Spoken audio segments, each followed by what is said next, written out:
All right, everyone, we are back doing it again, even though it's not that much of a wait for you, but it's more for us. All right, Mike, go ahead. Okay, so we are at episode 7, titled The Works of Man. Dr. Ritsuko Akagi, Nerve's chief scientist, explains to Shinji more of the classified real nature of Second Impact, the Angels, and the mission of the Evangelions to defeat them. A real organization, or a rival organization of Nerve. A real organization. Anyway, a rival organization of Nerve built a prototype giant robot, Jet Alone, meant as an alternative to the Evangelions, which this new robot line will supersede. Unlike the Evangelion units, which rely on external or limited battery power, the Jet Alone has an onboard nuclear reactor and can thus function indefinitely without external power. However, during the first public test of Jet Alone, it goes out of control and starts marching towards a nearby city with its reactor building to a meltdown. Shinji keeps the robot at bay in his Evangelion, while Misato gets inside and attempts to shut down the reactor, only to find out that the apparent threat of a meltdown was staged by an act of sabotage. After everything is said and done, Ritsuko and Gendo discuss the fate of Jet Alone, revealing that they were behind the sabotage. Oh boy. Good. See, like here's good a old problem with this. Corporate espionage where you got Cherno Alpha just walking down the fucking main street. Go ahead, Mike. Here's the problem with this episode. Go ahead. A lot happens, but also doesn't. It's one of the most frustrating experience. Like, how do you make mecha anime boring?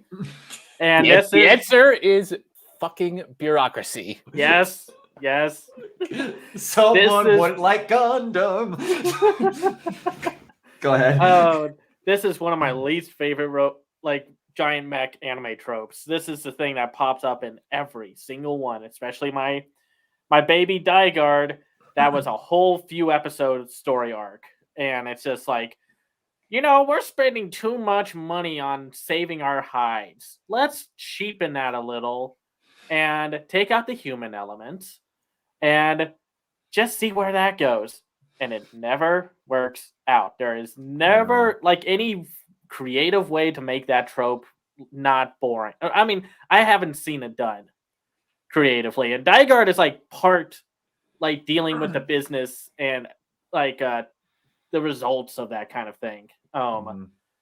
And I'm so tired of it because it always leads to the same thing. Something happens, the robot that the military made or whatever made goes on a rampage, and then it's like, oh well, we needed that human element after all.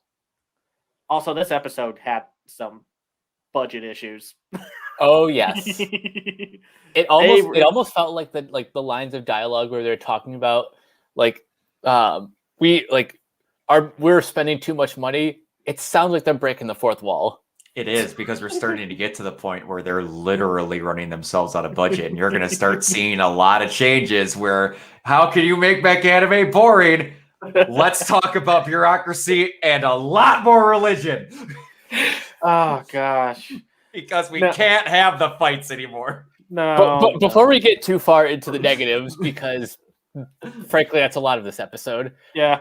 We'll talk about kind of a positive and a negative. They reuse the same breakfast scene 3 times with the same music and the same lines in some parts. It's almost the same thing. It's especially what's her name? Asuka? No, not Asuka. Misato. Yeah, Misato. You drinks the beer. It's like, yeah, that's a good drink. And then it's like they use that. Yeah, what 2 times or 3 times throughout the? Use it 3 times. They open and close the episode with the beer. The second one is where she comes out in kind of her business formal. It's like, I got a work thing. You're on your own, kid. Yep. I will say one of the things I did like about the show is seeing Masato take more of a role than just being like in the background or just being the fun aunt kind of character. Are you trying to tell me that up to this point, people just thought she was attractive? Did they also talk about that in this episode? I don't think they did. No, No, not at all. I don't think so either. No, they My absolutely God, did. I forgot how much they have to hammer that in every episode. Give or take. I might think that Masato would be my dream woman. The more I am rewatching this, the more I think, my God, I would be that guy that would put up with her. She's perfect in every way. Could be a little more cleanliness, but and it's like, also, before we get too far from it, I've never mentioned this. In the original rewatching of it, or the original time watching it, the one time I had to perform a sacrifice to watch it online, and doing it now, I never once, until now, noticed that Pen's tag is Pen squared. Oh God, That's a good detail. I like that.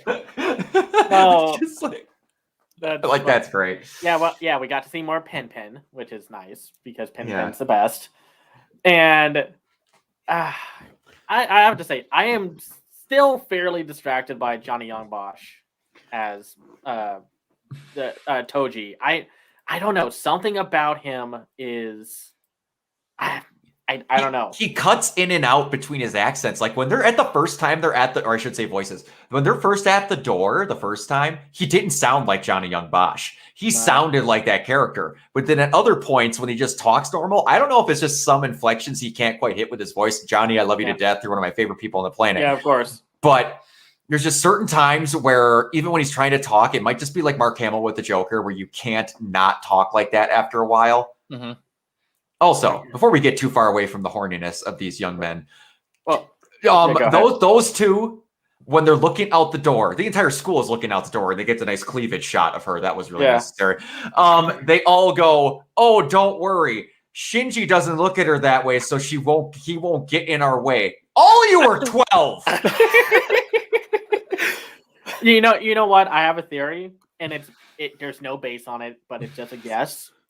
Konosuba was made to make fun of these types of these people, because I hope so. Yeah, because that the whole conceit of Konosuba is basically your fantasy dream girl is probably 12 kinds of crazy and terrible. And Shinji is like the only one. It seems like the guy seems like he's going to turn into the guy who makes Konosuba, saying like, "Oh gosh, dang it, I just hate these people." Okay, you want to know what realistic like this dream girl thing is? Here, I'll make an entire show about it. Yeah, and they actually make a good plot point about it at the end, which made me happy because I forgot about the small moment that happens at the end of this, but we'll get there. Okay, so first of all, besides how terrible the name Jet alone is, I get it. It reminds me of Jet Jaguar from Godzilla. Well, actually, that's exactly the reference. I think that's what Jet alone is actually based on, because I'm looking at the wiki and that's what they're saying that. And second of all, like I kind of like the design of this thing, but where are the weapons? And I have a couple questions about this thing. One, this pompous blowhard is like, women, am I right? I wanted to punch my screen when he said that. Oh, it's kind of like hysterical women. You just don't know what to do with them. Am I right? People watching this, I'm not misquoting. That's exactly what he says. No, it's like, jeez. And then second, like, so they were going to show this off, and they were going to say, like, this is why we can't rely on Avas and such. This is going to be the countermeasure and whatnot. So did nobody check to make sure this, like, as something this big was going to happen? Did nobody check to make sure there was no sabotage for this thing? They were just so gun-ho about, like... And then, second, when that thing was walking, and then, like, the Ava unit was, like, chasing after it, I'm sorry, that's not a threatening-looking robot. It looks so doofy with its noodly arms. This doesn't intimidate you? No, it's not. And I will say, I forgot, this is one of the few times in the show where we will see Gendo without that whole what was it? Where he doesn't look like an anime villain. Yeah. he still does in one shot. He has the It's at the end, right? Yep. Yeah, Yeah. it's at the end when they suggest that they were the ones behind the whole sabotage. Yeah, And we'll get to that still.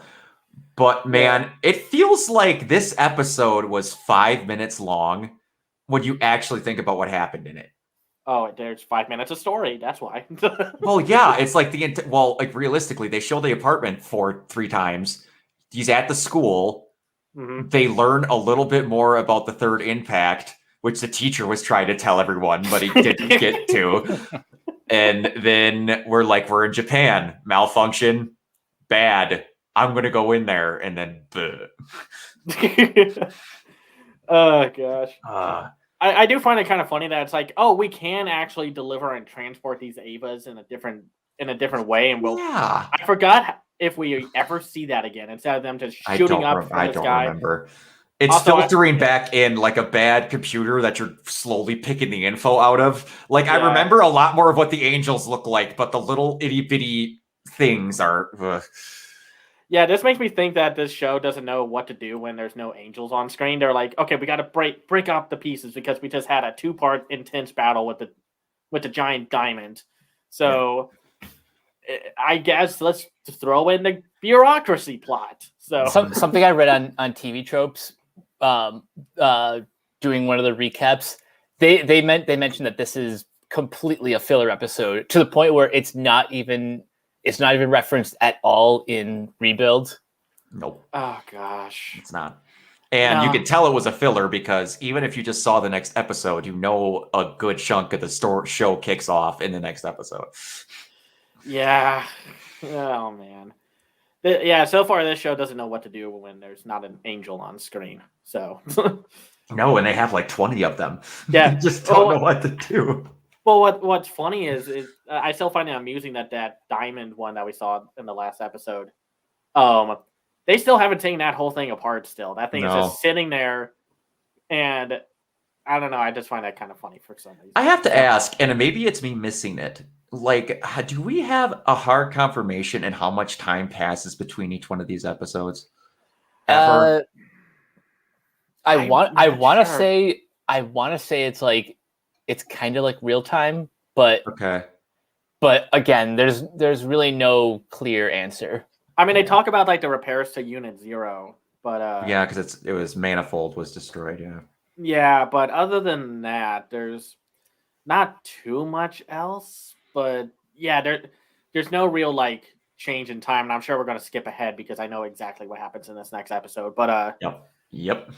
So, I mean, any other thought? Well, I have a few there. thoughts. I have a few thoughts. Okay, one, I love that they have an axe, like right before they do the whole thing where Shinji takes Misato like with the Ava and such, and like the guy just brings like a fire axe and just hits the control panel or whatever. What is what the like? I don't know if y'all noticed it. It had like a weird bump curve on it, and okay, so whatever. And I also, what did that accomplish? Absolutely nothing. I just wanted to do the trope. Bam! Yeah, like they've asserted that they can't stop it. So I'm gonna smash this control panel to look cool before I tell you that the code name was Hope and then not use it. Oh gosh. Oh, and there were so many weird little cuts into this episode, by the way. Like, first of all, I think this is the episode that gave us the whole Shinji's tired of your shit meme with the coffee cup. Mm-hmm. And it's just like when he's being really passive aggressive to Misato, saying like, "Well, yeah, by the way, was it your turn to take out the garbage? Because I just can't tell anymore." Whose idea was it to make breakfast? Yeah, and then there's like a weird like random. There's like a weird like blip second of a cut of her looking mad or like just like, there were some weird edit cuts that I noticed, and I don't know, maybe it's just my computer working out or something. But no, there are some weird cuts. That's not just you. Okay, yeah, I noticed them too. Very like very blink and you miss it cuts like that. Like it's hard to tell if that was in like the original masters or Netflix just kind of screwed up in some area. I haven't seen the show in ages, so I don't fully. I just remember the big strokes of the episodes. So Yeah. Oh, one thing before we get too far from it, I'm going to bring up a picture of this. You guys remember that I showed you how that they pilot the Franks and Darlene and the Franks, right? Yeah. And then I was rewatching this today and I forgot something because there's a lot of people that just say, this is that Darlene and the Franks is a ripoff a lot of ways of Evangelion. And then I saw what Masato was wearing today and I forgot that she wore that. And oh wow. Yeah, that's almost looks exactly like what she wore. Yeah, and then like you've got the guys that wear this, and they're all wearing those, and I forgot exactly how on the nose that was. Convenience? I think not. I think not. But no. Yeah. But I will say though, yeah, I have to agree with about the ending. I mean, do we want to move on to that or? The only other thing that I wanted to say, other than like just is that Masato, just how cocksure Masato was, just like, no, I'm going to go end that thing. I thought that's always a really cool step that they show her that that like she actually is good at her job. She's just the total separation of home and work. Yeah, I love that. It's a great step for her, and it's really minor, and it comes out of legitimately nowhere. Yeah. And then like they're just kind of like Shinji's just telling his two friends this thing like, no, she's a slob, she's awful, she's just the worst. Apparently it's just saying with the exception of my dad, of course. But and then they're just like, well, it's just like, hey, it just sounds like you have a family, and it's like, okay, that's cute. Like, you don't get to see what she wants other people to see of her. Yeah, this reminds me of an anime we're watching right now called Horimiya, where it's basically all about how characters present themselves at school, and then when nobody's looking. And it's basically that one clip of like moment of Masato, like stretched into like the entire plot and theme of the show, and it's great. So, but yeah, there's not much. Well, okay, why does Nerve like want to sabotage this? That's one thing I was going to ask, and I was going to ask Mike's opinion on this because he hasn't gotten to say a whole lot. Yeah, Mike, what was your thoughts? What was your thoughts on Nerve being an organization that is meant to, at its sole purpose, be the guardians from the angels destroying Earth? And the second that the Security Defense Force comes up with a new, better way that doesn't put 13-year-old girls and boys in harm's way of psychological and physical trauma, and their first thought is, fuck you, we want to make more money, so I'm going to wreck your product. What are your thoughts on that? It basically boils down to Gendo is a massive asshole. And I figured out the second that the password didn't work, that something is going wrong, and there's only one person left to blame. Also, a point I didn't bring up yet was I hate bureaucracy, and this has one of the worst examples of what is it called? The Jet Alone. The most Japanese naming of something I've ever heard. Like the Jet Alone is like literally smashing, like breaking into their headquarters, and like, we gotta stop this. And then what they do is they call like every single like member of their organization to get permission to stop it. Yeah. It's like, no, just do the thing. Do it. Yes, exactly. Oh, it's ridiculous. Now I realize why you got so pissed off on those like 4 or 5 episodes of Gurren, because it didn't know you hated bureaucracy this much. Oh no, that's a huge thing in what it seems like in giant mech shows, at least the ones that try to have more political grounding in them. Yeah, and because it's like, I remember I posted this in the different groups where I was like this is what every other melodramatic mech anime is, and it's just like bureaucracy, drama, philosophical quandaries. And then you horny teenagers. Horny teenagers.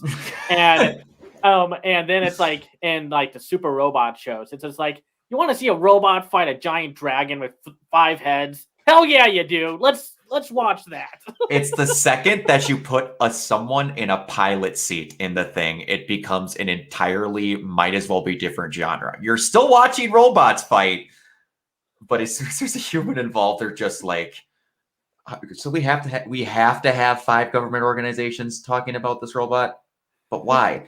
But there's a human in it. That I don't care. Just get. I mean, this is something I've noticed from Hideki Anno in his work. This was like the entire commentary about in Shin Godzilla, where the government just took way too long to get anything done.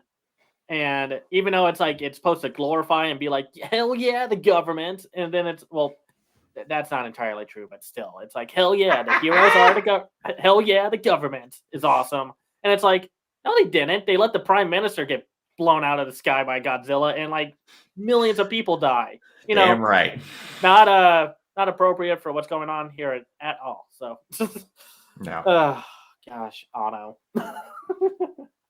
All right, so we have to do this every time, and I have to ask Mike because we have to get the. I wish I was good at editing, or I would put this in the Mike's scale of liking Neon Genesis or not. Yay! How are you feeling on the ticker? I think I'm at.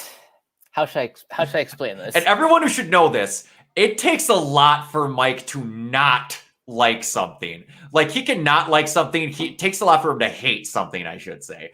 Oh, trust me. Yes. When we watch Hoops, you'll get to see all of that. So, so when the show began, I was a little bit more. My opinion was a little more rocky. Okay. Kind of like when a plane takes off and it's a little turbulent. Yep. Right now the seatbelt sign has gone off and it's smooth sailing. Okay. For now. Mm-hmm. This episode is a little bit turbulent because it had a lot of things I didn't like about it, like the bureaucracy and they somehow made action boring, and they made the monster of the week non-threatening. No, yeah, but I like the character, like the actual character development, right? Like seeing Misoto and Shinji kind of forming a stronger bond. Yeah. I also like the fact that he has friends now. Like these two aren't his two friends aren't just like they're not like picking on him or anything. They're like we're your bros. We'll pick on you for living with Misoto, but you know, we're here for you. Yeah. Well, and by the way, shout out to Misoto or Misato, however you pronounce it. Yes. Going all initial D when arriving at the school. Just like driving in like she's in Need for Speed. It's like, hell yeah. Exactly. Good. A lot of multi-track drifting going on in here. Oh yeah. Your deja vu playing in the background. What? No, but yeah, man, you're about to get a lot more of. I was about to say you're going to get a lot less of horny male men or horny males, but you're about to get more of it in a weirder way because you're getting a new pilot in this next one. Oh, is it who I think it is? Depending on who you think it is, if it's the one I've shown you in pictures. Okay. Yeah. Okay. Yes. I won't spoil it for the audience, but it is the one. It is the person with a Japanese name that I will never understand why it is pronounced the way it is pronounced. I understand they're different, but I have seen 6 different shows, 2 different wrestlers that have this name, and it never once has been explained to me why it's pronounced the way it is. But we'll get there when we get there. It just the one character that divides the fandom. Yeah. That's putting it mildly. But yeah, we will get there when we get there. Now, I've upgraded. I've wanted to do this for a while. So, Cameron, Yo. Where can everybody find you? You can find me at twitter.com at Cam's Eye View, where I'll just post just random movie and animation tweets. I run my own website called camseyeview.biz, where I review animated films and shows now. Called The Other Side of Animation. I am the co-host of Renegade Animation with Mike on renegadepopculture.com. I also have a Patreon at patreon.com/camseyeview. That's where you can find me. Nice. Give me 1 second, everybody, because we're doing an update. There we go. All right. And Mike, where can everybody find you? So you can find me on Twitter at Captain K42. You can check out Renegade Pop Culture. Our group. You can find my quick thought reviews on letterboxd.com/CoachK42. Find me in all the various Facebook groups just at my name. Follow Renegade Pop Culture on Facebook and Twitter at Ren Pop Culture. You can check out all our podcasts on Spotify, Anchor, Apple Podcasts, wherever you listen. And last but not least, check out renegadepopculture.com. Need an escape? So do we. Yes, and me, I don't have one for myself because if you're watching this YouTube channel right now, you know where to find me for the most part. And you can also find me at Organoid Zero, literally everything. Twitter, Tumblr, Twitch, which I will be starting streaming a lot more, which that is, again, stupid that I shouldn't have mentioned it because this is going to be put up like 14 weeks from now. So we will see you guys in the next episode where we get to meet the next member of the team. Yay! Catch y'all later. Bye.